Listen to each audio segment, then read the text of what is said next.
If your feet tingle at night, if your hands suddenly go numb for no clear reason, or if you feel burning, stabbing, or electric pain that no one can properly explain, stay with me, because what you're about to hear may reveal exactly why your nerves are breaking down and how to stop the damage before it turns permanent.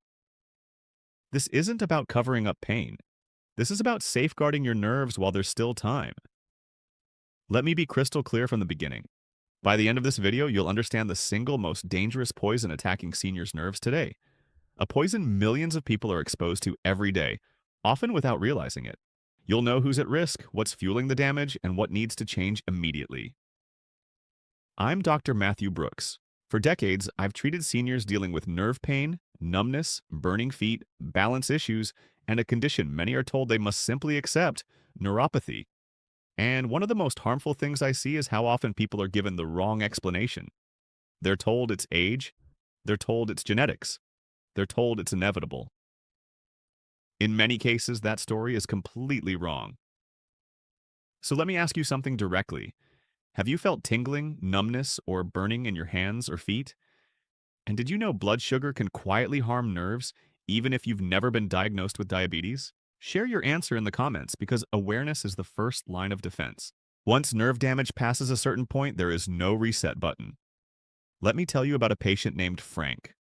Frank was 68, recently retired, and still active. But at night, his feet felt like they were on fire. During the day, his toes were numb. Without warning, sharp electric jolts shot up his legs.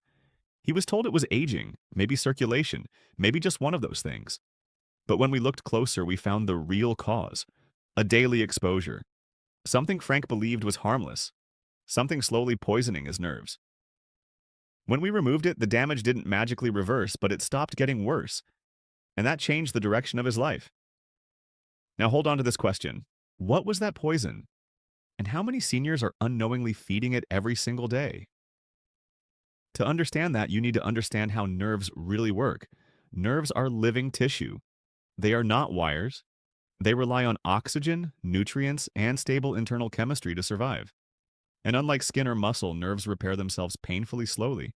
Damage builds quietly, long before pain, tingling, or numbness show up. The injury is already happening, and this is where the conversation gets uncomfortable. The most destructive poison attacking seniors' nerves isn't some rare toxin or industrial chemical. It's not even alcohol by itself. It's something far more common, something many seniors are actually encouraged to consume regularly.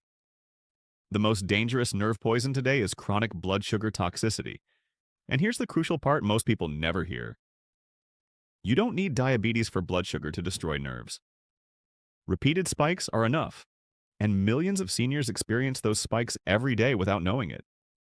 When blood sugar gets too high, sugar molecules start attaching to nerve fibers and to the tiny blood vessels that keep those nerves alive. The result is inflammation, oxidative stress, and a slow breakdown of the protective coating around nerves. Signal quality starts failing. First comes tingling, then numbness, then burning, then pain, then instability and loss of balance. One of the most dangerous myths in senior health is the idea that neuropathy shows up out of nowhere. It doesn't. It develops quietly, often over years, while the poison keeps working behind the scenes. Let me ask you something important. Have you ever been told you're borderline diabetic, pre-diabetic, or that your blood sugar is a little high but not a big concern? That's often where nerve damage begins. Research now shows pre-diabetes damages nerves nearly as often as full diabetes. The difference is simple. Most people with pre-diabetes have no idea they have it. Now, this is usually where people push back. But I eat healthy. Almost every patient tells me that. And that's exactly why this keeps happening. This poison isn't obvious. It hides inside foods and habits that sound healthy on the surface. Here's how the damage happens. Step by step, you eat something that spikes blood sugar. Your body releases insulin to move that sugar into cells. Over time, those cells stop responding. Sugar stays in the bloodstream longer, and the nerves most at risk, the long nerves in your feet and hands, get exposed again and again. The tiny blood vessels feeding those nerves start failing. Oxygen delivery drops, nerves slowly starve. And because it happens gradually, people don't connect the dots. They say it came out of nowhere. In reality, it's been building silently for years. Now here's the next question you should be asking. If blood sugar toxicity is this destructive, Why doesn't every senior with high blood sugar develop neuropathy? The answer comes down to three factors: how often exposure happens, how long it has been happening, and how resilient the nerves are. Some nerves can tolerate abuse longer than others, but once damage passes a critical threshold, symptoms appear and progression often speeds up. So, where is this poison coming from in daily life? The first major source is liquid sugar, fruit juice, sweetened coffee drinks, sports drinks, even so-called healthy smoothies. Liquid sugar hits the bloodstream fast because there's no fiber to slow absorption. That creates sharp spikes that directly injure nerve tissue.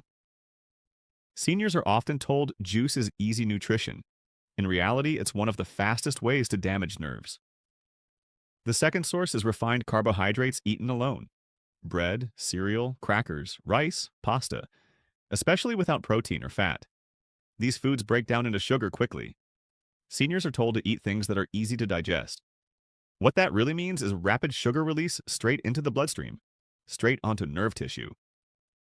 The third source is constant snacking. When insulin stays elevated all day, nerves never get a recovery window. There is no reset, no repair time, and only continuous exposure. There's no recovery window.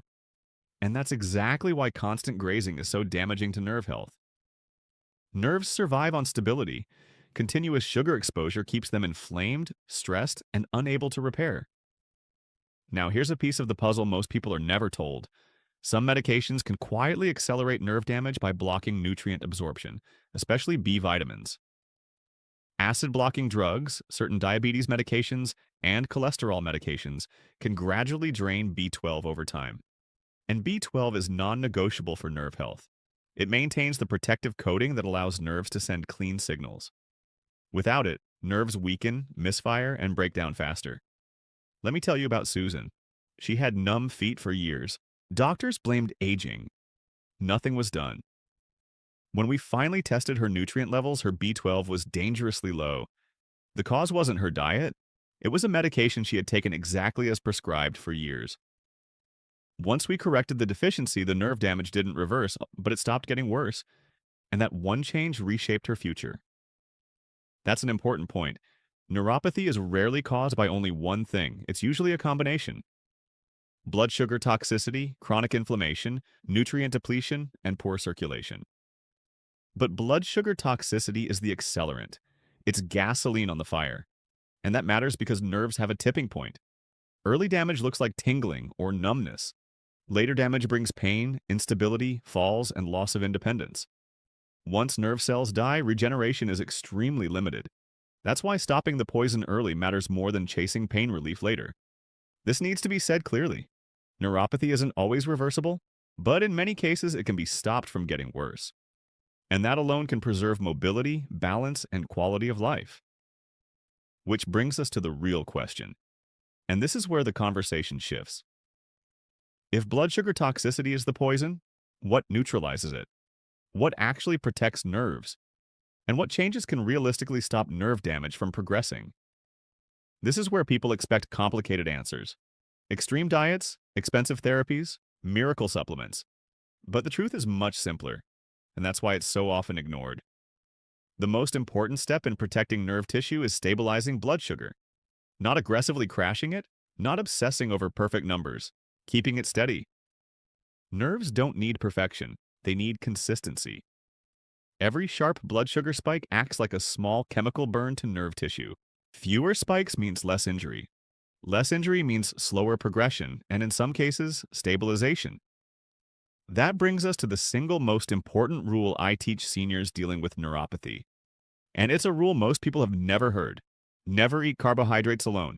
Not fruit, not bread, not crackers, not cereal. Carbs eaten by themselves flood the bloodstream too quickly. Blood sugar spikes, insulin surges, and nerve repair shuts down. But when carbs are eaten with protein or healthy fat, absorption slows dramatically. The exact same food that damages nerves when eaten alone becomes far less harmful when eaten correctly.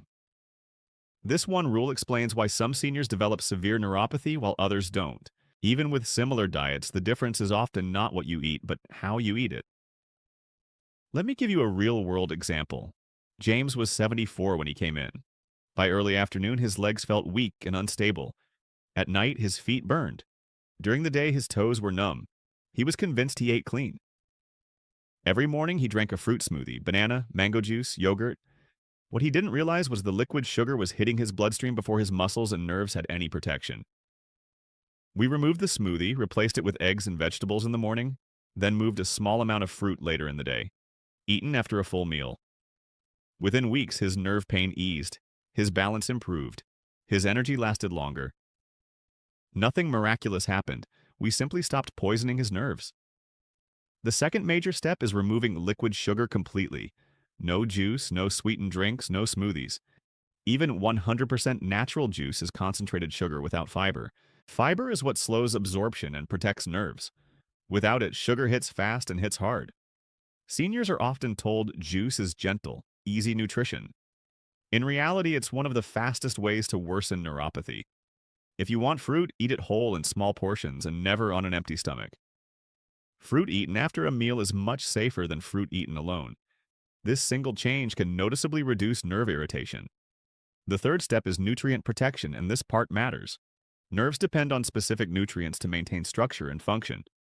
At the top of that list is vitamin B12. B12 maintains the protective nerve sheath called myelin. Without it, nerves are exposed, fragile, and more likely to misfire. Many seniors are low in B12 without realizing it, especially those taking acid blockers or certain long-term medications. But B12 isn't the only nutrient nerves need. Magnesium supports nerve signaling and helps reduce cramps and twitching. Folate works alongside B12 to protect nerve tissue. Alpha-lipoic acid helps lower oxidative stress in nerves and has shown benefits for neuropathy in some people. These nutrients don't reverse nerve damage, but they help protect and stabilize what's left. Now here's an important warning. More is not better, and in some cases, more is dangerous. Certain vitamins, especially B6 in high doses, can actually worsen nerve damage when taken incorrectly. That's why testing matters. Guidance matters. Guesswork can cause real harm. The fourth step is lowering chronic inflammation. Inflammation makes nerves hypersensitive. It amplifies pain signals. It turns mild nerve irritation into burning, stabbing, relentless discomfort. Ultra-processed foods, refined seed oils, and excess sugar fuel inflammation. On the other side, foods like fatty fish, olive oil, vegetables, and anti-inflammatory spices like turmeric help calm the nervous system at the cellular level. Less inflammation means quieter nerves. The fifth step is movement, but not the type most people fear. You don't need intense workouts to protect nerve tissue. In fact, aggressive exercise can worsen symptoms. What nerves need is circulation. Gentle walking, especially after meals, lowers blood sugar and increases blood flow to nerve tissue. Even 10 minutes can create a measurable change. When done correctly, movement becomes medicine. Now I want to address something critical. Many seniors feel discouraged when they hear nerve damage heals slowly. That's true. Nerves regenerate at a glacial pace, if they regenerate at all. But stopping progression can be just as powerful as reversing damage. Less pain, better sleep, improved balance, fewer falls. Those outcomes matter. One of the most damaging messages seniors hear is that nothing can be done. That belief becomes dangerous. I've seen people give up early and decline faster because the poison was never removed. Let me leave you with one more real example. A woman in her early 70s came to see me using a cane.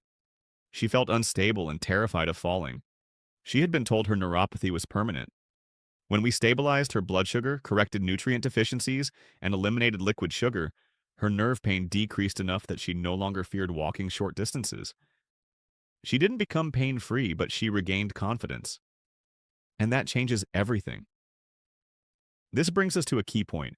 Neuropathy isn't just about pain, it's about independence. It's about being able to feel the ground beneath your feet. React instantly and trust your legs. As neuropathy progresses, fall risk rises sharply, and falls remain one of the biggest threats to senior health and longevity. That's why timing matters. Early nerve damage responds far better than advanced damage. Tingling and mild numbness aren't verdicts. They're warnings. Signals that something needs to change while there's still time to act. So here's a simple, practical plan for the next 2 to 4 weeks. Eliminate liquid sugar completely. Pair every carbohydrate with protein or healthy fat. Eat fruit only after meals and in small portions. Walk for 10 minutes after meals when possible. And if you haven't checked your B12 levels, request it. Don't change medications on your own, but understand how they can affect nutrient status. Then observe. Pay attention. Many seniors notice less burning at night, better sleep, and steadier balance. Even small improvements matter because they tell you the damage isn't fully locked in yet. Let me be very clear about this. Anyone promising a miracle cure for neuropathy isn't being honest. But anyone telling you nothing can be done is wrong too. The truth is in the space between those extremes. Neuropathy is usually the result of years of silent damage. It makes sense that improvement takes time, but stopping the poison is always the first